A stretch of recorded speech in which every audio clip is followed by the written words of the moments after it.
We're going to start our first section of our video lecture, and for some this may be a review, so let's go ahead and get started.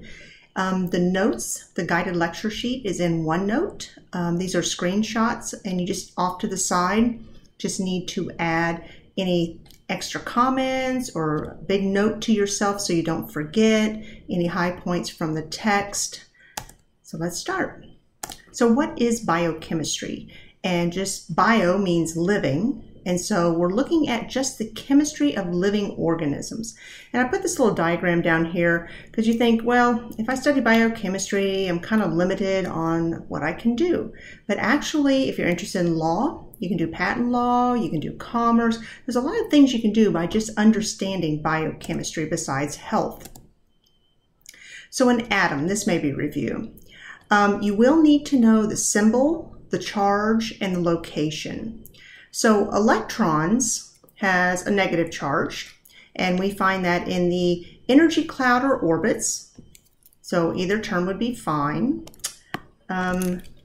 Protons has a positive charge, and these are all lowercase letters for the symbols. Protons has a positive charge found in the nucleus, and neutrons, it does not have a charge. It's also found in the nucleus, and so that's why you see the little 0 superscript indicating that it has no charge. So the number of protons and electrons in the nucleus, if they are equal, so if I have like a +2 and a -2, that's 0, so that makes it a neutral atom or no charge.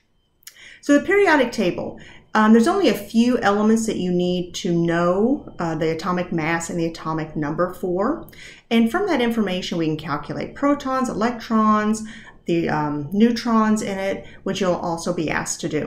So probably one of the first things you'll want to do on the periodic table is to find a key, because they're not all written the same.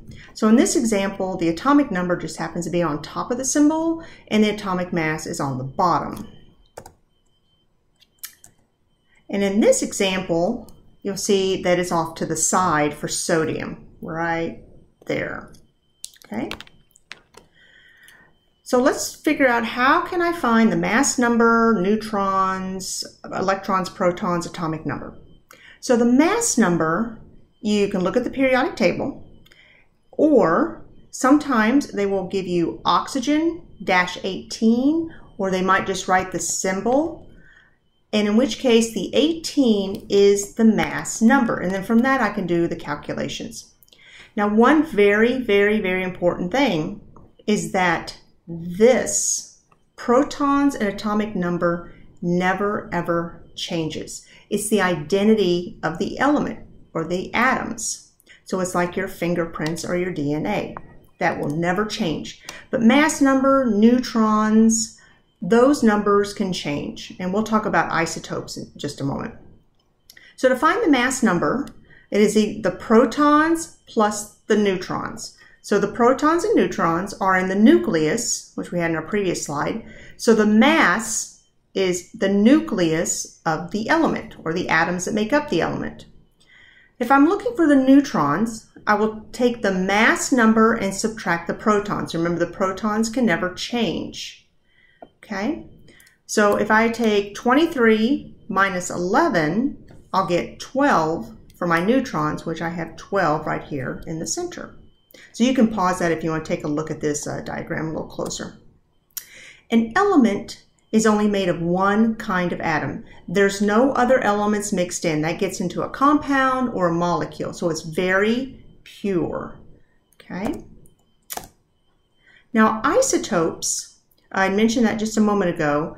This is going to change not only the mass number, but the number of neutrons. So an isotope is a variation of the atom. It's either going to gain or lose a neutrons, and then from there, if it loses or gains neutrons, it's going to change the mass number.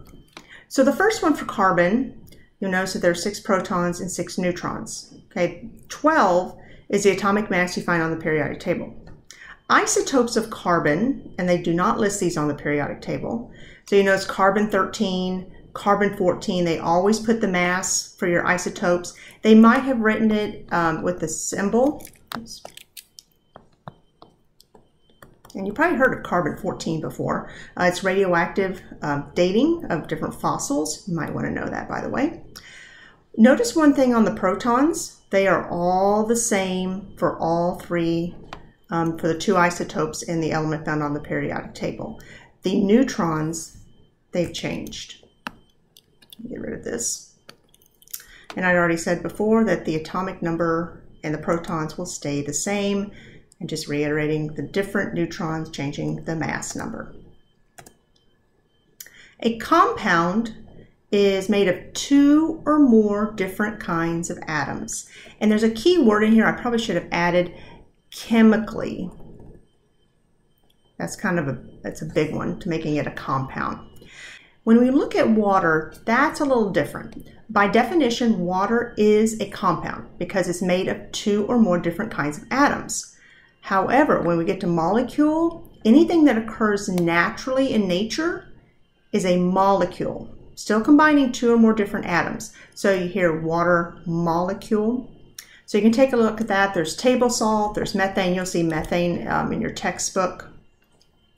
And then there are 6 elements that you're going to see a lot of, and these are the ones you really kind of need to focus on.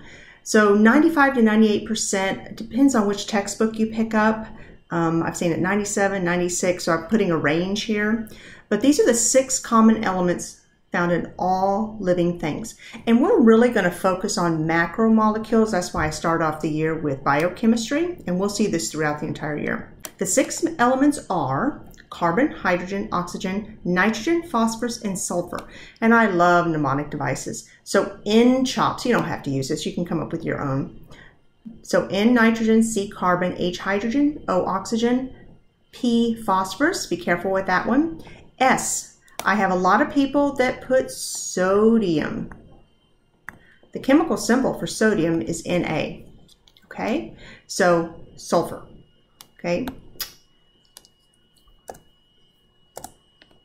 An ion is now we're going to looking at the electrons. How is that changing? And it's always in that outermost energy level or orbit that's going to change. Now an ion can either gain or it can lose one or more electrons. And when it does that, what determines is it wants to have a stable outer cloud or energy level. So for example, if I only have, say my outer energy level 8, it makes it happy, it's stable, but I only have 7, it would be easier to gain it from another atom to make a compound or molecule rather than giving up 7. And so we can recognize an ion based on how we write it. So Na, I just covered that, that's sodium, and you notice this little superscript plus. You can also write +1 if that helps you remember, but you'll just see a plus.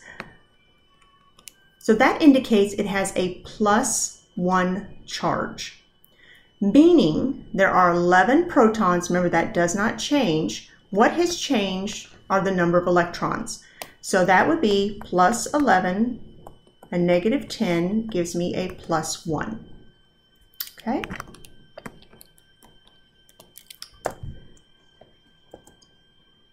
So let's look at these separately. A positive ion has more protons than electrons. So this example, I have magnesium +2. Protons will never change, which means the electrons have changed.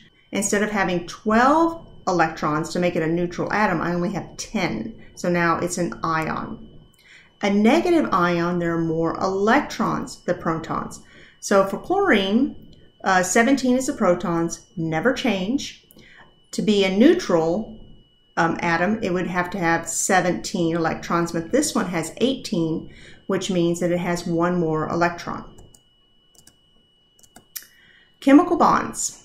Now the bonds is what's going to connect in the outer energy level. It doesn't involve the nucleus or any of the inner electrons whatsoever. So bonding occurs by either sharing, transferring electrons. And we're going to look at a couple of other types of bonds in just a moment. So let's go ahead and define what those bonds are. I have ionic, covalent, and these are actually 2 different ones. Covalent polar, covalent nonpolar, hydrogen, and peptide. These last two we'll see and work more with second semester. So an ionic bond is going to transfer electrons. Remember when I said that the outer energy level, and that's all they're showing here, that there are 7 for the chlorine and sodium has 1, and it's easier to give or transfer that 1 to the chlorine, and then it's going to stick together. Next is covalent bonds, and there are 2 types, polar and nonpolar. And this is a little tricky, but if you think about a battery, you have a positive and a negative N, and those are called poles. The same thing with your molecules. So when I'm connecting or bonding, they're going to share electrons. Remember that ionic is transfer, covalent is share, and the sharing, is it equal or is it not equal? So when they're not shared equally, the poles, the electrons, however you want to remember that, those electrons are not shared equally. So which means that part of the molecule is more negative than the other. So in this case, in this water molecule, I have oxygen and 2 hydrogen. And so in this case, the oxygen has more of a negative pull or charge than the hydrogen. So if something attracts water and they like to stick together, water molecule is a perfect example, that's hydrophilic. Hydro means water, philic means loving. Now, nonpolar means they are shared equally. So there's no really distinct poles, no distinct positive or negative like it was in the polar where they are distinct poles. And hydrophobic, water fearing. So for example, oil and water do not mix. This is another way to describe a covalent polar bond, just another illustration. So you can see these are my charges. And so here's the negative charge and the positive charge. So it looks like a battery. Okay, so it does have poles, a positive and negative pole, but they're not shared equally. They're not pulling equally. And these are some examples of that. So we have hydrogen gas, chlorine gas, oxygen, nitrogen, ammonia, and carbon dioxide. All of those have covalent polar bonds. Nonpolar has no poles. Everything is shared equally. Okay, carbon dioxide is a great example of that. And you can see in the middle where the carbon, so you have CO2, 1 carbon, 2 oxygen. So here on the outer energy level of the carbon, you have these electrons and they're being shared. They're not being pulled in any direction. So nonpolar, no poles, polar, poles. Okay? And you can just pause this if you want to take a look at it. It's just another diagram. Our third bond, hydrogen bond. And this is a very weak attraction between hydrogen and other types of atoms like oxygen, nitrogen, and fluorine. And you will see this in a DNA molecule. And the reason there's a weak attraction between the two is the DNA molecule has to separate in order to replicate to make new DNA. So you cannot have a very strong bond because it needs to break apart. And like I said, we will talk more about that second semester. Just know that it's a hydrogen bond attraction between hydrogen atoms. Peptide bond is a type of covalent bond. And you find this primarily in proteins, and it's going to link amino acids together. When I link multiple amino acids, it's going to make a peptide chain, or known as a protein. So these are peptide bonds. Molecules. Remember how we talked about earlier compound? Molecule is very similar, 2 or more atoms held together, and it's usually by covalent bonds. And the key here is naturally. So if you're given a question and it's very specific and it says naturally or chemically, you need to be very specific. Okay, so you want to give the best answer, not just the first one you see if it's a multiple choice. And then there are diatomic molecules, and I've seen these before. H2 is hydrogen gas, O2 oxygen, N2 is nitrogen gas. So this wraps up the section. So if you have any questions, just see me in class. Have a good day.